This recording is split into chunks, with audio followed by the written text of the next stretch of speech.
tak dapat duit lah, inilah, itulah. Okay, lepas tu dia cakap abang Mojo scam lah, inilah, itulah. Alright, saya ada dapat sedikit masalah, okay. Saya ada buat roadshow dekat Sabah. Tapi sedikit masalah, ramai yang cakap tak dapat duit lah, inilah, itulah. Okay, lepas tu dia cakap abang Mojo scam lah, inilah, itulah. So, sebenarnya kalau korang kenal saya, I memang jenis nak semua orang untung duit. Orang yang kerja bawah saya, ejen-ejen saya, semua happy dengan saya.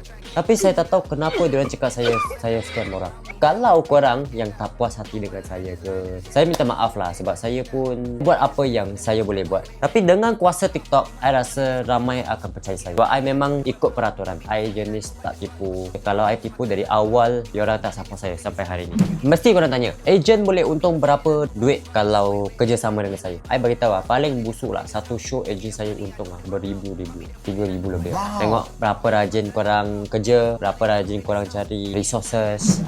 Terima kasih kepada orang Sabah. I rasa KK saya tengah buat okay, very good. Sekarang expand kita wow semua. Sarawak on the way mau masuk. Saya set up. Orang Sarawak jumpa dekat saya. Kalau korang minat untuk jadi ejen saya, orang Sabah, orang Sarawak, korang boleh PM saya.